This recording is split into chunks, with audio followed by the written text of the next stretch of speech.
안녕하세요 여러분. 참 정신없는 화요일입니다. 자, 오늘은 코스피와 코스닥이 모두 하락으로 마감이 되었습니다. 코스피는 마이너스 1.62% 하락으로 마감이 되었고, 코스닥은 마이너스 2.16% 하락으로 마감이 되었습니다. 어제는 전 세계 증시가 혼조세를 보이며 마감이 되었습니다. 아시아 증시에서도 니케이라던가 중화권 같은 경우에는 모두 하락으로 마감이 되었지만, 한국 같은 경우에는 코스피와 코스닥 모두 상승을 했지만 어제도 75% 이상의 종목들이 하락을 하고 있었죠. 반면 다우와 나스닥은 디커플링이 나오면서 다우 지수는 하락을 하고 나스닥 지수는 상승하는 모습이 나왔습니다. 어제는 정말 증시에 여러 가지 뉴스가 있었습니다. 첫 번째 뉴스는 12월 8일 오늘부터서 드디어 화이자 백신 접종을 시작했습니다. 그래서 영국 같은 경우에는 백신 접종 기대감에 다른 유럽들은 모두 하락을 했지만 영국은 이렇게 상승하는 모습이 나왔죠.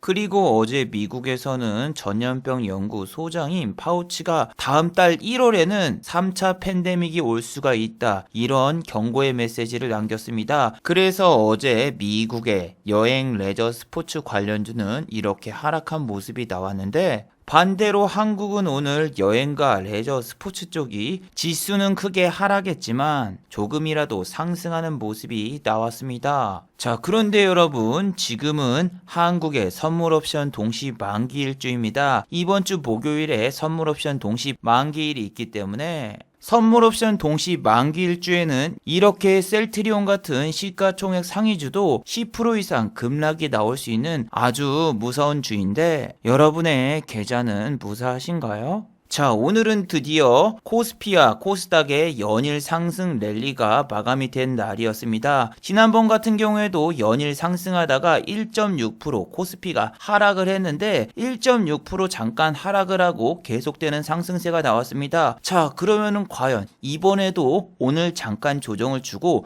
이번 주 내내 상승하는 모습을 보여주며 코스피와 코스닥은 또 한번 신고가를 돌파할까요? 아니면은 이제부터 조정이 시작되면서 연일 하락하는 모습을 보여줄까요? 오늘 이 시간에 한번 알아보도록 하죠. 자, 지금 시각이 3시 43분입니다. 시간의 단일가 유럽장, 미국장, 그리고 야간 선물도 다 끝나지 않았습니다. 그래서 몇 가지는 배제를 해보고 진행해 보도록 하겠습니다. 자, 그럼 먼저 해외 시황과 국내 시황, 그리고 오늘의 특징주를 한번 살펴보도록 하겠습니다. 자, 그럼 먼저 해외 시황입니다. 자, 먼저 다우지수입니다. 다우는 어제 0.49% 하락으로 마감이 되었습니다. 장 초반에는 플러스 0.05% 상승으로 출발을 했는데, 어제 제가 올린 영상을 보신 분들은 다들 기억하고 계시겠지만 S&P 500과 나스닥 야간 선물이 장중에 하락 중이었고, 장 마감 후에는 S&P 500 야간 선물이 마이너스 0.3, 나스닥 야간 선물이 마이너스 0.18%까지 빠지고 있어서 당연히 미국 증시는 하락으로 출발을 하겠고 종가 역시 하락으로 마감될 걸로 예측하신 분들이 상당히 많았을 겁니다. 자, 다우 같은 경우에는 마이너스 0.49% 소폭 하락을 했지만 나스닥 같은 경우에는 어제 또 신고가를 돌파했습니다. 테슬라를 비롯한 각종 언택트 회사들이 상승을 하면서 또 한 번 나스닥은 신고가를 돌파하며 어제도 플러스 0.45%나 상승을 했습니다. 자, 어제는 과연 어떤 뉴스가 있었길래 나스닥은 상승으로 마무리가 되었고 반면 다우는 하락으로 마감이 되었을까요? 첫 번째, 어제 다우 지수가 하락한 이유에는 미국의 전염병 연구소 소장인 앤서니 파우치의 경고에 있었습니다. 자, 어제 과연 앤서니 파우치는 어떤 경고의 메시지를 전했을까요?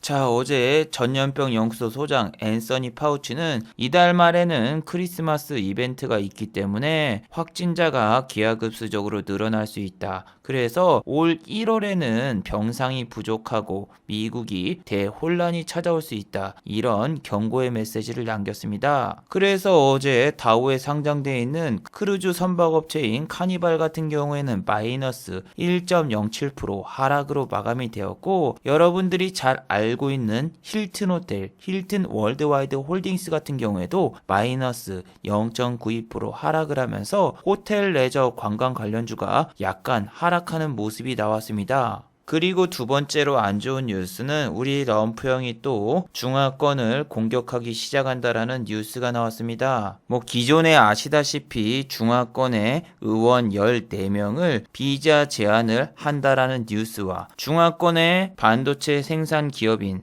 SMIC 같은 회사를 블랙리스트에 등록해서 중화권을 계속 압박하겠다, 이러한 뉴스가 나왔습니다. 그래서 오늘 히토류 관련주가 약간 움직이는 모습이 나왔죠. 유니온 같은 경우에는 오늘 플러스 0.23% 상승으로 마감이 되었고, 유니온 머티리얼즈 같은 경우에도 플러스 3.53% 상승으로 마감이 되었습니다. 그런데 중화권의 블랙리스트 같은 경우에는 이전에 나왔던 뉴스고, 중화권의 위원들 14명을 비자를 제한한다는 뉴스도 예전에 나왔던 뉴스입니다. 만약에 럼프 형이 재선에 성공을 했고 또 이런 뉴스가 재부각이 된다면은 오늘같이 유니온 머티리얼즈라던가 유니온 같은 경우에는 최소 상한가 근처까지 가는 모습을 보여주었겠지만, 지금 여러분이 아시다시피 다음 달이면은 바이든 정권으로 교체가 되고 중화권의 세금 때리기 역시 2월 달에 바이든 대통령 당선인이 직접 결정하는 거기 때문에 실질적으로 실효성은 별로 없죠. 그래서 히토류 테마주 보시면은 여기 외국인이 하루 잠깐 사고 단타 치고, 기관도 단타의 제왕인 금융투자나 투신만 이렇게 들어오지 연기금이라던가 다른 기관들은 이런 테마주 절대 매수하지 않습니다. 자, 그리고 오늘이죠. 오늘 영국에서는 드디어 화이자 백신을 접종을 개시했습니다. 총 수량이 80만 개로 한정이 되어 있는 만큼 노년층에만 공급을 하기로 했는데, 현재 나이가 90대인 영국의 엘리자베스 여왕 같은 경우에도 특혜를 받지 않고 줄을 서서 화이자 백신을 맞는다는 소식이 나왔죠. 자, 만약에 여러분 백신 접종 후에 부작용이 나타날까요? 만약에 백신을 맞고 재수없게 사망했다라는 뉴스가 나올 경우에는 우리 증시뿐만이 아니라 그냥 전 세계 증시가 폭락하지 않을까요? 화이자의 백신을 맞았을 때 이분이 원래 수명이 별로 안 남으신 분이었다면은 백신을 맞고 사망했다라는 뉴스가 나올 수도 있는데, 일단 화이자 같은 경우에는 어제 영국에 백신을 접종시킨다라는 뉴스가 나오면서 2.26%가 상승을 했죠. 하지만 오늘 제일약품이라던가 우리바이오, 이런 화이자 관련주는 오늘 모두 하락으로 마감이 되었습니다. 그리고 여러분, 영국에서 백신을 맞고 부작용이 나와도 그거를 언론에 공개를 하거나 발표를 할까요? 비밀 유지를 하거나 혹은 엠바고를 걸어가지고 이런 사실들을 국민들이 모르게 하지 않을까, 이러한 생각도 해봅니다. 왜냐하면은 백신 부작용이 나왔다라고 할 경우에는 맞는 사람도 줄어들 수도 있겠고, 또 워낙 고령층이기 때문에 백신을 맞고 사망한 건지 아닌지도 역학조사가 필요하기 때문에 영국 정부에서는 백신이 부작용이 발견돼도 바로 발표할 것 같진 않아 보여요. 하지만 또 반대로 생각해보면은 이제 페이스북이라던가 인스타 같은 이러한 SNS가 많이 발전되어 있기 때문에 누가 루머성 기사라던가 혹은 가족이나 친지분들이 백신을 맞고 사망을 했다라는 이런 글만 올라와도, 실제로 루머성 기사지만 지난번에 우크라이나에 있는 70대 분이 모더나의 백신을 맞고 사망을 했다라는 이런 루머성 기사가 나왔는데, 그 기사가 나온 다음에 모더나의 주가는 마이너스 3.01% 하락을 했던 적이 있었죠.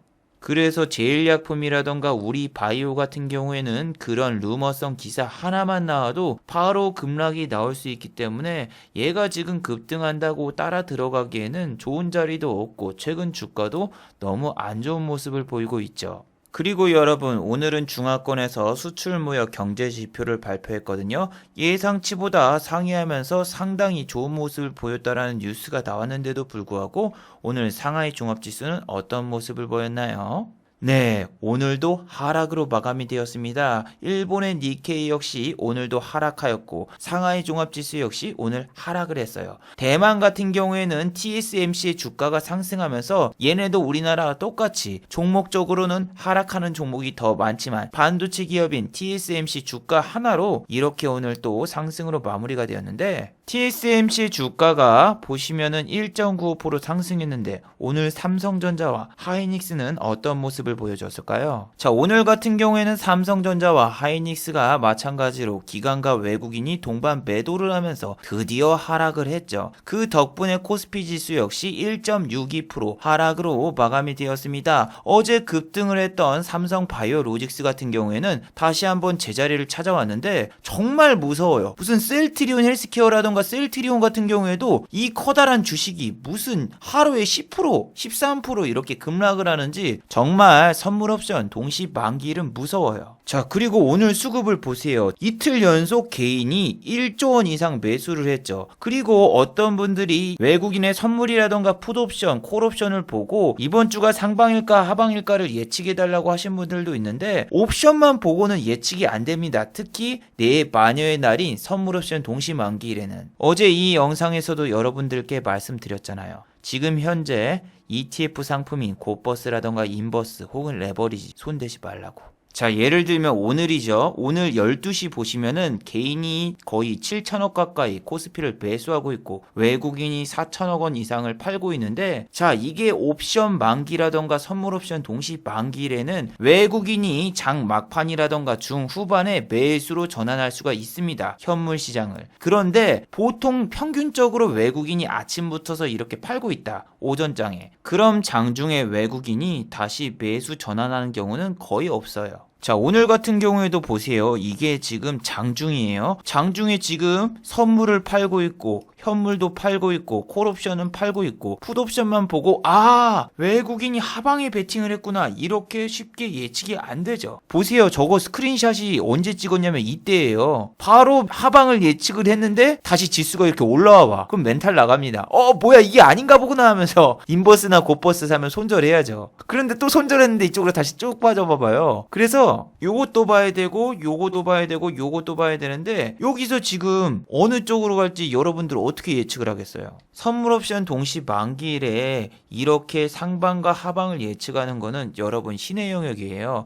예를 들면은 예전 같은 경우에는 한국에 야간 선물이 있어서 야간 선물이 폭락하면 아침에 코스피와 코스닥 같은 경우에는 당연히 개파락으로 시작을 하고, 미국의 S&P 500과 나스닥 야간 선물이 이렇게 하락하고 있는데 이것도 지금 마찬가지죠. 미국 S&P 500 나스닥 야간 선물 어제도 장중 그리고 장 끝났을 때 내리고 있었어요. 근데 장이 딱 열리고 나니까 나스닥은 상승으로 마감이 되었네. 그런 것처럼 이것만 보고 예측하기 힘들다니까요. 아까 스크린샷에서는 분명히 외국인이 선물을 팔고 있었는데 장 끝나고 나니까 선물을 다시 샀네. 그리고 콜옵션이랑 풋옵션을 같이 사버렸잖아. 이러면 어쩌지? 하면서 이것만 가지고 판단이 안 돼요. 그리고 지금 여러분 무슨 이벤트가 여러분을 기다리고 있어요? 자, 여러분 여기에는 안 적혀있지만 12월 11일이죠. 미국 시간으로는 토요일 오전. 이때 뭐가 있다? 미국의 추가 경기 부양책 협상 시간 마감일이죠. 자, 그런데 여러분 미국의 추가 경기 부양책 협상이 다음 주로 연기가 되었습니다. 원래는 11일로 끝나야 되는데 일주일 더 연장안이 나왔습니다. 그래서 최종 협상은 11월 18일까지 협상하는 걸로 결정이 되었네요. 저는 솔직히 한 달 내내 우리나라 코스피 지수가 올랐기 때문에 다시 2600 깨지고 2500까지 와도 전혀 이상하지 않다고 생각을 하고 있습니다. 여러분도 지금 느끼셨겠지만 증시가 비이상적이에요. 왜? 내리는 종목은 맨날 70% 이상인데 지수만 계속 오르고 있어요. 코스피, 코스닥 마찬가지죠. 코스피는 그나마 5일 동안 이런 모습을 보여주었지만 코스닥 같은 경우에는 5일도 아니죠. 오늘 같은 경우에는 내리는 종목이 훨씬 많았는데도 불구하고 드디어 시가총액 상위주가 무너진 모습이 나왔죠. 자, 그럼 여러분들이 바라는 시나리오는 이거겠죠. 삼성전자와 SK 하이닉스가 빠지고 순환매, 중형주하고 소형주 쪽으로 수급이 전환될까? 아니, 수급이 전환돼야 돼. 이렇게 생각하고 어제와 오늘 쇼핑하신 분들이 상당히 많을 겁니다. 개인 투자자분들이 코스피 2700에서 1조 원씩 매수를 했는데 참 안타깝게도 외국인 같은 경우에는 지난번 이렇게 7조 원 가까이 매수를 하고 하루에 2조 4천억 원을 매도했죠. 그런데 이건 페이크였어. 이렇게 말하는 것처럼 다시 1조 5천억 원 매수. 자, 그런데 외국인들은 MSCI 지수 리밸런싱 이후에 다시 한번 코스피를 1조 5천억 원 이상 매수를 하면서 개인의 투심을 끌어당겼습니다. 자, 그런데 개인 같은 경우에는 지난번에는 지수가 1.6% 빠졌을 때 대량 매수가 들어왔는데 어제 같은 경우에는 지수가 신고가를 가는데도 불구하고 개인 투자자분들이 이때다 싶어서 들어오니까 불싸 오늘 같은 경우에는 그냥 쭉 빼버렸죠. 특히 하루에 여러분들이 큰 손실을 볼 수 있는 게 종가 막판까지 급등하면서 10% 20% 오른 종목을 따라 들어갔을 때 다음날 그 종목이 10% 20% 급락이 나오면은 정말 멘붕이어져. 오늘 셀트리온이라던가 셀트리온 헬스케어 같은 경우에 그런 모습을 보여주었는데 여러분들이 원하는 시나리오 옵션 만기 끝난 다음에 셀트리온과 셀트리온 헬스케어 다시 제자리에 돌아갔으면 좋겠다. 이렇게 생각하시는 분들이 상당히 많을 거예요. 이게 올라가기 위해서는 외국인과 기관의 수급이 들어와야지 올라갈 수가 있을 텐데 얘 지금 거의 한 달 넘게 계속 올랐죠. 충분히 여러분들이 이런 데까지 조정 줘도 이상하지 않다고 생각할 거예요. 왜? 오를 때도 이렇게 올랐으면 내릴 때도 똑같이 빠져줘야지. 이게 오를 때 이쪽에서 잠깐 빠졌다고 해서 내일 다시 급등이 나오거나 그러진 않을 거라고 생각이 되거든요. 왜냐하면 수급도 오늘 보시면 외국인과 기관 중에서 외국인이 이틀 연속으로 대량 매도가 나왔고 기관 매수 같은 경우에는 단타의 제왕, 금융투자가 들어왔죠. 그리고 어제 영상에서 만도라는 종목을 얘기해드렸죠. 만도 어제 6만원을 찍었다. 근데 얘는 보통 오를 때는 한 번에 쫙 오르지만 내릴 때도 빨리 내린다. 그리고 나는 얘의 적정 한계를 5만 5천원 정도로 봤는데 어제도 올랐다. 근데 어제 이거 올랐다고 해서 따라 들어가기에는 좀 위험한 자리였다라고 말씀을 드렸죠. 오늘 같은 경우에는 전체적으로 현대차, 기아차, 자동차주가 내리면서 3.11% 하락을 했습니다. 옵션 만기 때문에 현대차가 내린 게 아니라 현대와 기아차는 한 가지 뉴스가 있었어요. 자, 현대의 전기차 코나가 또 한 번 리콜이 되었습니다. 자, 코나 같은 경우에 지난번에 화재가 발생돼서 리콜이 되었는데 이번에는 브레이크의 제작 결함이 있어서 리콜이 되었다. 이러한 뉴스가 나왔어요. 그래서 기아차를 비롯한 현대차, 만도, 현대모비스 이렇게 자동차 관련주들이 대부분 하락세를 보였습니다. 전 개인적으로 자동차 관련주는 더 빠질 것 같은데 라는 생각이 들었는데도 불구하고 오늘 개인 투자자분들이 자동차주를 이렇게 매수를 하는데 아마 학습 효과 때문에 그렇겠죠. 왜냐하면 지난번에 코나도 리콜을 했었고 테슬라 같은 경우에도 LG화학 배터리가 화재가 났다는 뉴스가 나왔는데도 불구하고 상승했었기 때문에 이번에도 또 똑같겠지라는 생각에 개인 투자자분들이 이렇게 하락해도 현대차와 그리고 자동차주를 매수하는 것 같더군요. 근데 여러분, 이 폭탄 돌리기의 끝은 여러분이 항상 알고 계시죠? 지금 같은 경우는 신용잔고가 이제 19조를 돌파하려는 모습을 보여주고 있어요. 신용이 줄지 않고 지난번 MSCI 지수 리밸런싱 할 때 잠깐 빠지더니 다시 한번 신용잔고가 어마어마하게 늘어나고 있습니다. 그런데 여러분들이 알아두셔야 될 게 뭐냐면은 이제 곧 있으면은 공매도가 다시 부활된다라는 사실이죠. 공매도가 부활된다면은 올해 주식을 처음 시작하신 분들은 정말 다른 세계를 경험하게 될 겁니다. 공매도 덕분에 여러분들이 가진 종목이 1년, 2년, 3년, 아니 10년이 지나도 안 오르는 정말 경이로운 모습도 보게 될 수도 있고 실적이 아무리 어닝 서프라이즈가 나와도 공매도 상위 종목은 안 오르는 경향이 상당히 심합니다. 그렇기 때문에 어느 정도 여러분들이 비중 조절을 해가면서 매매를 해야 되는데 레버리지를 사용하거나 현금을 아예 안 남기고 매매를 하시는 분들은 정말 증시가 완전히 꺾여버리고 공매도가 부활했을 경우에는 지옥을 맛볼 수가 있어요. 이게 여러분이 크리스마스라던가 설날이라던가 구정이라던가 3.1절 몇 개 빼면은 거래일수가 별로 안 남게 돼서 금방 지나가요, 금방. 이게 중요한 게 공매도가 부활됐을 때 무포로 있거나 아니면 주식 비중이 좀 적어야 되는데 아예 물려서 풀로 있을 경우에는 그 공포감이 상당하거든요. 근데 말로 아무리 설명해봤자 직접 한번 그 공포감을 느껴봐야지 바로 깨닫게 되거든요. 이게 주식에 빠져있다 보면 어느 순간 자기도 물려있을 경우가 있단 말이에요. 자, 어제 영상에서 말씀드렸던 HLB 같은 경우에는 오늘 급락이 나왔습니다. 어제 외국인이 매수했던 매수 금액을 그대로 매도하면서 오늘 마이너스 8.56%로 마감이 되었는데 어제 영상의 9분 때에 말씀드렸다시피 어제 영상에서 말씀드렸듯이 HLB 같은 경우에는 중화권의 특허권자하고 양수대금을 전액 지급을 하였다 하는데 저는 중화권의 중자만 나와도 경기가 일어날 정도로 이런 찌라시를 잘 안 믿고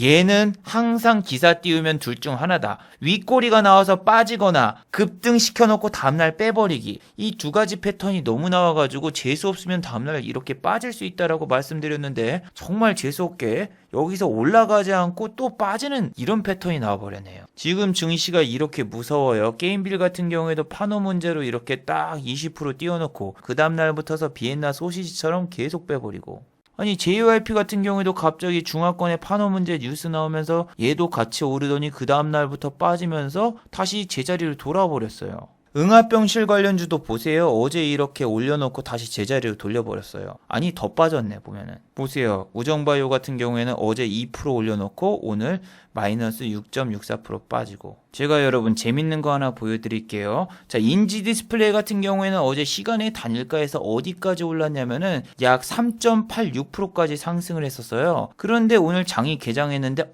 뭐야 3,200원도 못 두네. 이렇게 시간의 단일가에서 작업을 쳐놓고 전혀 안 올리는 모습이 나왔습니다. 그런데 지금 보시면은 위에 호가가 상당히 얇죠. 제 영상을 꾸준히 보신 분들 다들 알고 계실 겁니다. 인지 디스플레이 같은 경우에는 3,300원에 막 10만 주 걸어놓고 20만 주 걸어놓고 막 벽을 쌓아놓는데 그 벽이 다 사라졌어요. 그 벽이. 그리고 밑에도 물론 호가가 이렇게 얇고 외국인이 지금 이렇게 매수를 하고 있는데 자, 그때 10만 주 쌓아놓고 그때가 언제였습니까? 바로 이날이었죠. 11월 11일 무슨 날이죠? 농업인의 날, 가래떡 데이죠. 갑자기 얘네가 매집 중에 인지 디스플레이가 아니라 인지 컨트롤스라는 종목, 인지 컨트롤스라는 종목이 호재가 떠버리면서 얘가 갑자기 VI에 걸리니까 인지 디스플레이도 움직이기 시작했죠. 그래서 세력들이 아직 매집이 안 끝났는데 벌써 슈팅이 나오면 안 되지 해서 위에 10만 주를 걸어놓고 바로 먹튀를 하고 날랐습니다. 그때 제가 말씀드린 게 이 종목은 매집이 끝나야지 나중에 올리지 여러분들이 들어오면은 정말 길게 횡보를 시키고 밑으로 빼버릴 수 있다. 매번 말씀드렸죠. 그래서 정말 보세요. 그때 한번 여기서 뿅 올린 다음에 그 뒤로 한 번도 안 오르고 계속 빠져가지고 지금 3,175원이에요. 그런데 외국인의 수급은 보세요. 벌써 20만 주 이상 매집이 끝났어요. 그러면 지금부터 올릴까요? 아니요, 그건 몰라요. 왜냐하면 지금은 선물 옵션 동시 만기 일주기 때문에 함부로 어떤 종목을 올리기 힘들어요. 찌라시를 띄워서 올리는 경우도 있지만 이 종목 같은 경우에는 지금 배당이 3.7% 정도 되기 때문에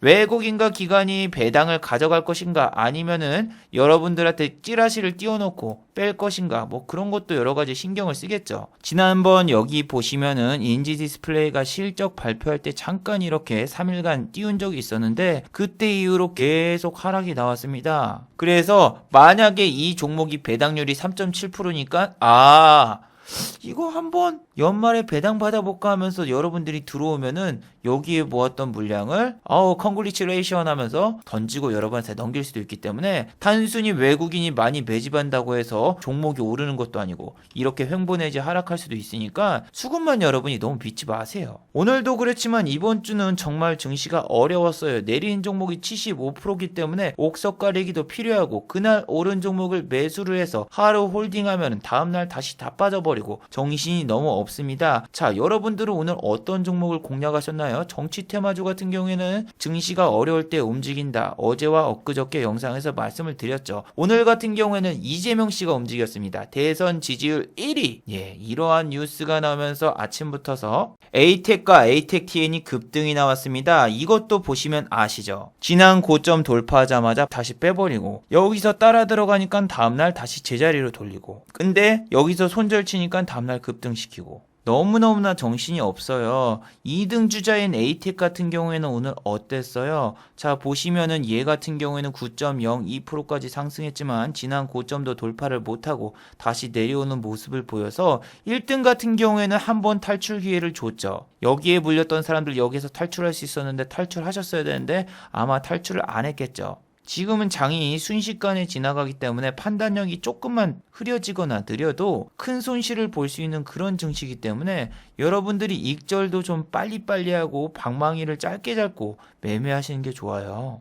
이게 오늘 정치 테마주가 움직인 게 어제 시간의 단일가부터서 KNN이라던가 디지털조선이라던가 홍정욱 씨 관련주부터서 상승하기 시작했었죠. 자, 홍정욱 씨 같은 경우에는 SNS에다가 글 하나만 올리면은 정계 복귀를 암시한다 이런 뉴스가 나오면서 급등을 하는데 오늘 디지털조선이라던가 KNN을 보셨나요? 결국 종가는 음봉으로 마감되면서 마이너스 3.02%. KNN은 오늘 하방 VI를 찍으려고 하다가 안 찍더군요. 최근에 트렌드가 이런 것도 있어요. 이렇게 하방 VI를 찍으려고 하면 개인 투자자분들이 무조건 매수를 합니다. 오늘 GH 신소재도 분명히 하방 VI를 찍을 수 있었거든요. 근데 개인 투자자분들이 사더라고요. 여기서 갑자기 팍 사람들이 사가지고 와, 하방 VI는 못 찍게 만들더군요. 하방 VI는 못 참지. 그런데 왜 하방 VI 직전에 개인 투자자분들이 이렇게 매수하는지 아세요? 하방 VI 에서 보통 다시 상승 전환이 3%에서 5% 정도 나오는 경향이 많거든요. 이게 어떤 유료 사이트 같은 데 들어가서 강의를 들어보면은 분명히 나오는 매매법 중 하나예요. 그런 강의를 듣고 여러분들 개인 투자자분들이 이런 데서 들어가는 거예요. 여기서 미리 사놓으면은 VI 찍자마자 바로 2% 3% 급등해서 올라갈 때 팔려고 하는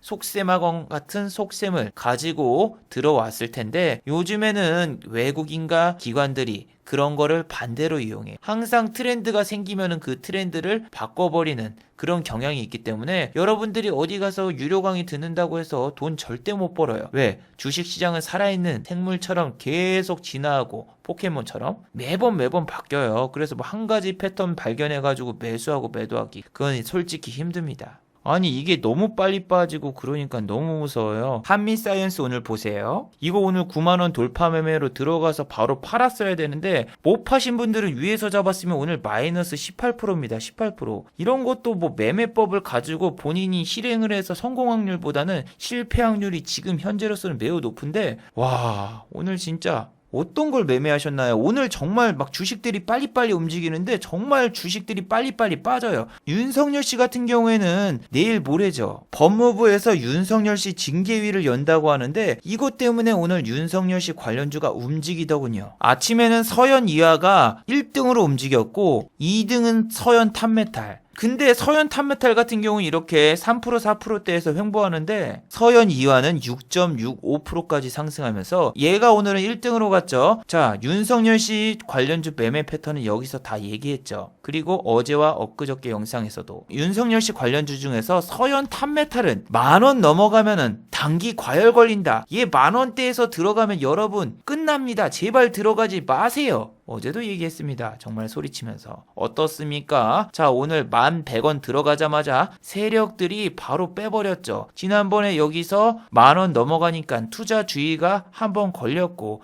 얘는 12월 14일이 넘어야지 투자 주의가 풀려요. 아, 죄송합니다. 12월 15일이네요. 12월 14일 날 투자 주의라던가 투경에 안 걸리는 조건에 있는 종목은 GH 신소재네요. 얘하고 착각했네요. 자, GH 신소재도 어제 공시를 보여드리면서 계속 말씀드렸죠. 얘가 어제 12,000원 뚫을 수 있었다. 근데 12,000원을 뚫어버리고 이쪽에서 마감이 되면은 얘는 투자 경고라던가 투자 주의를 받을 수 있으니까 어제 이 자리에서 손절이나 익절을 빨리 쳤어야 된다. 이 말씀을 드렸고 오늘 그대로 이렇게 빠졌습니다. 그리고 어제 시간의 단일가에서 내렸는데 그거는 이 지금 현재 실시간으로 확진자 급증인지 급락인지 알 수 있는 사이트가 있는데, 자, 제가 어제 말씀드렸죠. 이거 어제 6시 넘어가면 갑자기 확 늘어난다. 주말 검사 결과는 평일 오후 6시 이후에 결과가 나오기 때문에 확진자가 갑자기 늘어난다. 어제도 보신 분 있나요? 자, 어제 오후 9시입니다. 이게 빨강불로 들어왔죠.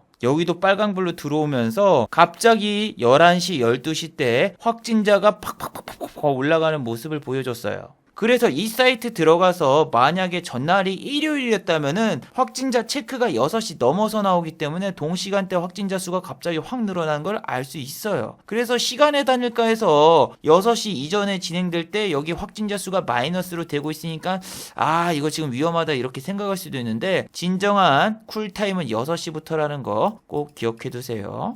윤석열 씨 이야기하다가 어쩌다 갑자기 저쪽으로 넘어갔죠? 맞다. 서현이야 같은 경우에는 지금 투자주의라던가 투경으로 검사해 보시면은 전혀 나오고 있지 않죠. 자, 지금 1등, 2등, 3등주를 막 돌림방으로 돌리고 있는데 1등이 지금 투자 경고에 걸리지 않게 만들기 위해서 지금은 3등주자인 서현이화를 오늘 신고가를 한번 찍고 내려왔습니다. 자, 신고가를 돌파하거나 지난 고점이 돌파할 때 물리신 분들은 일단 탈출하라. 왜? 탈출한 다음에 나중에 밑에서 다시 잡는 게 낫지, 기회를 줬는데도 못 나오면은 이게 손실이 얼마예요. 서현도 보세요. 서현도 지금 똑같이 오늘 상승했다가 이렇게 마이너스로 나왔고, 그리고 러셀 같은 경우에는 윤석열 총장과 고등학교 동문이라고 해서 윤석열 테마주로 알고 있는데, 아무리 봐도 러셀은 안 가더군요. 얘네가 아무리 움직여도 러셀은 안 움직여. 얘는 그냥 뭐 하이닉스 관련주라던가 다른 걸로 보는 게 나은 것 같아요. 저 같은 경우에는 러셀을 지난주 금요일날 아주 재수없게 손절을 했죠. 180만원. 지난주 12월 4일 같은 경우에는 제가 러셀을 손절을 했습니다. 180만원. 이렇게 보시면 제가 딱 계좌를 까가지고 손실 본 걸 딱 보여줬는데, 러셀 탈출 잘했죠. 3,190원에 손절하고 나왔는데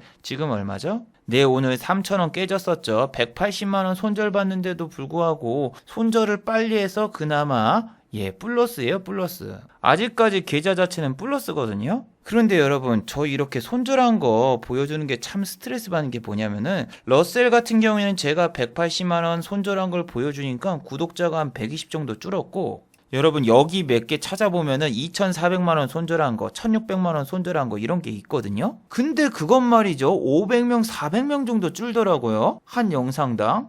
여러분들은 제가 어떻게 승승장구하면서 매일 수익 나는 거를 생각하고 계시나요? 제가 만약에 한 달에 1,000만원 찍으면 곱하기 12해서 1년에 1억 2천을 번다고 생각하는 분도 있는데, 아니에요. 많이 벌 땐 많이 벌고 적게 벌 땐 적게 버는데, 저는 계좌를 보면 항상 이렇게 손절한 내역이 꼭 있습니다. 이때는 장이 미쳐가지고 손절한 내역이 이거밖에 없었지만, 9월달과 10월달 같은 경우에 장이 안 좋아서 제가 그렇게 큰 수익을 내지 못했고 월별로도 마이너스를 낸 걸 보여드렸죠.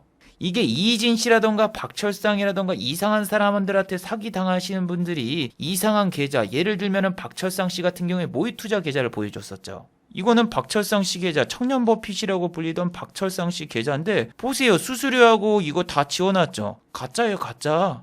이거 수수료 왜 지웁니까? 아니 여러분, 상식적으로 생각을 해야죠. 나이가 35이 됐는데 아직 대학교 졸업도 못하고 그러고 있으면은 사기꾼이구나 생각을 해야지 어떻게 대단한 사람이라고 생각을 합니까? 지금 교도소에서 용접 배워가지고 사기친 돈 갚겠다 하면서 최근에 인터뷰도 했었는데, 아니 사람들이 정말 돈이 남아 도는 건진 모르겠는데 저 사람한테 몇백억씩 주면서 투자 자금을 맡긴 분들도 있는데, 아니 어떻게 모투계좌 저걸 보고 맡깁니까? 저 같은 경우 여기 수수료 가리나요? 수수료 안 가립니다. 자, 모의 투자 같은 경우에는 0.30%, 0.33%의 수수료를 제공하고 있습니다. 키움 같은 경우에 원래 수수료가 0.14기 때문에 그거보다 더 높게 나올 경우에는 여러분들 모투라고 보시면 됩니다. 근데 저 같은 경우에 수수료가 0.14가 아니라 0.13%입니다. 일단 유한타 같은 경우에도 수수료는 0.14예요. 근데 나는 왜 0.13이냐? 모의 투자냐? 아닙니다. 은행에서 만들 경우에는 수수료를 더 할인해주고, 또 증권사에서 직접 만들 경우에는 수수료가 오히려 더 올라갑니다. 그렇기 때문에 저 같은 경우에는 이 계좌는 은행에서 만든 계좌고 수수료도 안 가리잖아요. 아니 그래서 일부러 좀 손실 난 것도 일부러 좀 크게 보이게 하기 위해서 예를 들면은 7월달, 8월달, 9월달 이걸 한꺼번에 합쳐버리면은 이 수익금이 당연히 플러스가 되기 때문에 그래서 그때 조회 기간을 9월달로 땡겼어요. 왜냐하면은 여기 보시면은 7월이라던가 6월이라던가 8월달 같은 경우에는 실현손익이 1억이 넘기 때문에 이렇게 해야지 조금 불쌍해 보이지 않나 이런 생각을 했단 말이에요. 요즘 유튜브 같은 거 찾아보니까 다들 손실 봐가지고 괴롭습니다 뭐합니다 하면서 신세한탄하는 영상이 되게 유행이길래 저도 그런 거 트렌드에 맞춰서 한번 제작을 해봤는데 역효과만 났네요. 그래서 저 같은 경우에는 손절한 내역을 또 보여주면 또 구독자가 이탈이 나오니까 솔직히 좀 답답해요. 지금 같은 경우에는 이렇게 지수가 막 내리고 있잖아요. 근데 오늘 수익 얼마나 난 걸 딱 보여주면은 사람들이 하는 말이 이번에 욕을 해요. 야, 지금 이 상황에 계좌를 자랑하고 싶냐 하면서 욕먹을까봐 오늘은 또 지난주에 손실난 거 복구했다고 보여드리고 싶어도 보여드릴 수가 없어요.